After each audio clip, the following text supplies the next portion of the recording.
Hello friends, நாங்கள் இன்றைக்கி வந்து 2026ஓட பேடி வீடியோ பார்த்துருந்தீங்கன்னா தெரியும். அவரோட லிஸ்ட்டில் ஒரு படம் இருக்கும். அந்த படம் பேடி வீடியோ சரி யார் காரா காரா பார்த்து வேணா கூப்பிட்டுக்கோங்க. ஆனால் கடையை பார்த்து காரா ஓகே படம் பேச்சு காரா தான்டா படம் காரா போட்டான்டா. படம் வந்து எனக்கு ஆக்சுவலாக ரொம்ப சுமாரான படம். எனக்கு தெரிஞ்சு போர்த்தொழில் டேரக்டர் எடுத்த மாதிரியே இல்லை எனக்கு படம் வந்து ரொம்ப வீக்கான ரைட்டிங் மாதிரி தான் எனக்கு தோணுச்சு. இவ்வளோ நிறைய ஹைப் பண்ண மாதிரி இருந்தது படம். இந்த மாதிரி நண்பர்கள் தான் ட்விட்டரில் சுற்றிக்கிட்டு இருக்காங்க. அவனுங்க பேச்ச நம்பாதீங்க. கரை வந்து வேற மாதிரியான ஒரு படம், செம்ம படம், சூப்பராக இருந்தது. அதாவது கடைசி நிமிஷம் வரைக்கும் என்ன நடக்குதுன்னு தெரியாத மாதிரி தான். அதாவது சீரியஸாக எப்படி படம் எண்டாவும் தெரியாது. அவங்க வந்து ஃபாலோ பண்ணுவாங்க, அவங்க கிட்ட தான் திருட போகிறாங்கன்னு எதிர்பார்க்கல. டேய் நாடா எதிர்பார்க்கல. எனக்கு வந்து எப்படி தெரிஞ்சுன்னா, இவங்க ரெண்டு பேருக்கும் நடுவில் தெரிஞ்சிச்சு. அந்த ஒரு ஹை சீன் மட்டும் சம த்ரில்லிங்காக இருந்துச்சு, மற்ற ஹை சீன்லாம் வந்து மொக்கையாயிடுச்சு.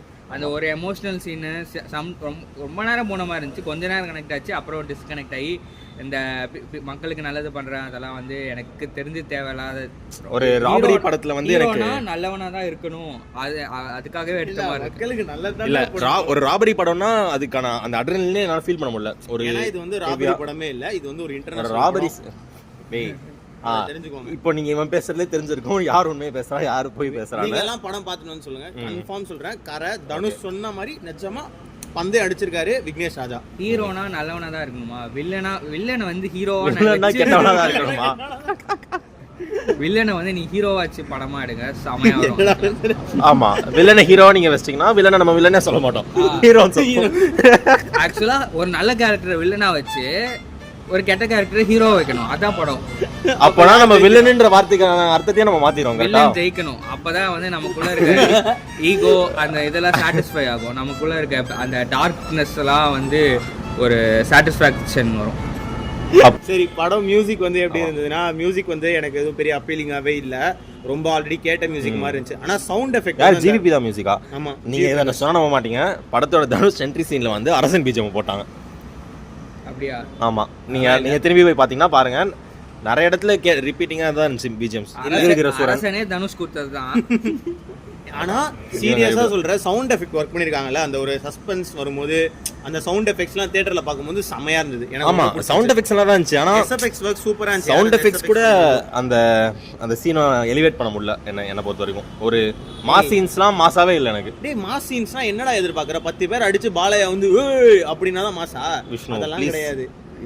ஆக்சுவலா வந்து அந்த ஃபர்ஸ்ட் ஹாஃப்ல 2 ஹைஸ்ட் வரும், அது மட்டும் தான் எனக்கு த்ரில்லிங்கா இருந்துச்சு. செகண்ட் ஹாஃப்ல வர அந்த ஹைஸ்ட் கொள்ளையடிக்கிறது வந்து ஆனா ஆக்சுவலா ரொம்ப மாஸா இருக்கும்னு எதிர்பார்த்த மாதிரியான சீக்வல் தான். ஆக்சுவலா மாஸா இருந்திருக்கணும். நம்ம ஆடியன்ஸ்க்கு வந்து ஒரு ஹாலிவுட் படம்னா மாஸா இருந்திருக்காது, ஓகே ஒத்துக்கிறேன் நானு. ஆனா இந்த நம்ம ஊர் ஆடியன்ஸ் தான் என்னையும் சேர்த்து. ஆமா, நம்மளும் தான் அப்படிதான் இருக்கும்.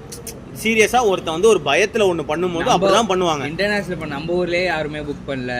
அதான் நானே படத்துக்கு ஒரு 10 நிமிஷம் முன்னாடி புக் பண்ணி தான் போய் பார்த்துட்டு வந்தேன். அவ்வளோ தெரியல. ஆனா இந்த படம் நான் ரொம்ப எதிர்பார்த்தேன், எனக்கு அந்த மாதிரி இல்ல. சரி, கேரக்டர்ஸ்குள்ள போயிடலாம். கேஎஸ் ரவிக்குமார் சூப்பரா பண்ணியிருந்தாரு, செம்மையா ஆக்டிங் பண்ணியிருந்தாரு. ஆக்சுவலா கேஎஸ் ரவிக்குமார் அவர் மாதிரி இல்ல பாக்குறதுக்கு, அந்த அளவுக்கு செம்மையா நடிச்சிருந்தாரு. நடுவுல வர அந்த தாத்தா வந்து எம்எஸ் பாஸ்கரன். யார் அம்சா? இவன் கேட்டான்டா என்கிட்ட, எம்எஸ் பாஸ்கரன் அந்த தாத்தாவா அந்த செம்மையா நடிச்சிருந்தாரு. அதுவும் ஃபியூல் கூட பாரு, தண்ணி குடிச்சிட்டு ஃபாலோ பண்ணுவாரு அவர். நிஜமாலே எம்எஸ் பாஸ்கரன். ஆமா ஆமா, கிரெடிட்ஸ்ல போட்டாங்க எம்எஸ் பாஸ்கரன். நான் பார்த்தேன், ஆனா நான் யோசிக்கவே இல்லை படத்துல வரலன்னு. ஓகே, மமிதா பைஜு நிறைய பேர் சொல்லியிருந்தாங்க இந்த மாதிரி செட் ஆகல அப்படின்னு. எனக்கு ஓகே, நல்லா தான் இருந்துச்சு. செட் ஆகாம இல்ல, ஸ்கிரீன் டைம் ரொம்ப கம்மி. அவங்க வந்து அமிதா பைஜு சம் ஆக்டிங்னு சொல்ற அளவுக்கு அவங்களுக்கு இந்த படத்துல எதுவும் இல்ல நல்லா தான் இருந்தது. நல்லா சூப்பராகவே நடிச்சிருக்காங்க. ஒரு நல்ல சூப்பரா இருந்துச்சு. தனுஷ் தான் வந்து எல்லா சீனும் வந்து அப்படியே என்ன இமர்ஸ் பண்ணி கூட்டு போனாரு. அவரோட ஆக்டிங் பார்த்து அப்படியே லைக் இமர்ஸ் ஆயிட்டேன் நான் சீன்ல. சென்டிமெண்ட் சீன்லாம் சூப்பரா இருந்துச்சு. அவங்க அப்பா வந்து இப்படி கூப்பிட்டு கை வைப்பாரு தோல்ல, அப்பெல்லாம் வந்து அழுதுட்டே திரும்ப அவங்க அப்பாவே கை வைக்கிற மாதிரி இருந்துச்சு. அள்ளு விட்டுருச்சு.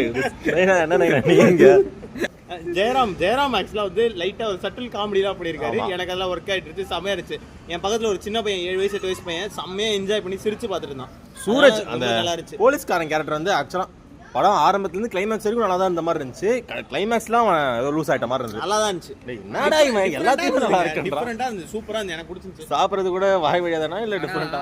போலீஸ் வந்து நிறைய யோசிச்சு பண்ணாரு. தனுஷ் அவ்வளவு யோசிச்சு பண்ற மாதிரியே தெரியல, ஆனா அவர் எல்லா இதுலயும் எஸ்கேப் ஆயிட்டாரு. அது எப்படின்னு எனக்கு தெரியல. தனுஷ் வந்து ரா ஃபோர்ஸ், அவ்வளவுதான். ரா ப்ரூட் ஃபோர்ஸ். நம்ம ஊர் ஆளுங்க அப்படியே யோசிப்பாங்க. நீங்க இவன் பேசுறதே தெரிஞ்சிருக்கும் படம் எப்படி இருக்குன்னு. தனுஷை வந்து இன்டெலிஜென்ட்டா தான் காமிச்சிருப்பாங்க. பட் போலீஸ் நிறைய பிளான் பண்ணி பண்றாங்க. ஆனா அதுல இருந்து தனுஷ்ல எஸ்கேப் ஆயிடுறாரு. ஆனா நீ எப்படி அந்த ஒரு சீன்ல வந்து அந்த பட்டன் அழுத்த சொல்லி எல்லா போலீஸையும் அலர்ட் பண்ணுவாங்கல, அதெல்லாம் அதெல்லாம் சூப்பர் சம சீன். ஆனா தனுஷ்க்கு வந்து அது பாதிக்கவே இல்ல. செம்ம சீன்ட்டான். படம் மாஸ் படம் ஒத்துக்க முடியல. தனுஷ் எடுத்தான். தனுஷ் இதே படம் சிம்பு நடிச்சிருந்தாருன்னா இந்நேரத்துக்கு தம்பி கிடையாதுன்ற நான் என்ன 4 சொல்றேன், ஷோ பார்த்திருப்பாரு. இந்நேரத்துக்கு ரிவ்யூவே போட வந்திருக்க மாட்டாரு. போர் தொழில் எடுத்த டைரக்டர் கிட்ட இருந்து இந்த மாதிரி ஒரு படம் நான் எதிர்பார்க்கல. ஏன்னா போர் தொழில் அவ்வளோ கிரிப்பிங்காகவும் அவ்வளோ நல்ல ரைட்டிங்கும் இருந்திருக்கும். போர் தொழிலோட ஹாஃப் கூட இல்ல. அதான் சரி. ஓகே, படத்தோட ரேட்டிங் நான் 2.5. எனக்கு 4.5 டேய் இவனடா 4.5 ஃப்ரெண்ட்ஸ். 0.5 எதுக்குன்னா கதை ஆல்ரெடி தெரிஞ்ச மாதிரி இருக்குது. அதனால மட்டும் தான் அந்த 0.5 நான் குறைச்சிருக்கிறேன். மிச்சப்படி இன்னும் 2 வாட்டி உட்கார சொன்னாலும் உட்கார்ந்து படம் பார்ப்பேன். கரசாமி இவனை இன்னொரு தடவை டிக்கெட்டை புக் பண்ணி இவன் போற மாதிரி ஒரு போட்டோ எடுத்து அனுப்ப சொல்லுங்க, நம்ம நம்புவோம். இவர் நீங்க எல்லாருமே 10,000 லைக்ஸ் இந்த வீடியோ போட்டீங்கன்னா சத்தியமா நான் போய் பார்க்கறேன். 10 பேர் கூட பார்க்க கூட மாட்டாங்க. சரி ஓகே, கேமராமேனுக்கு ரொம்ப வேர்க்குது, அதனால நாங்க வீடியோ ஆமா அப்படியே மூக்கில அடிச்சு குட்டி சலியத்தோட கன்றாவிய பேசுறதுக்கு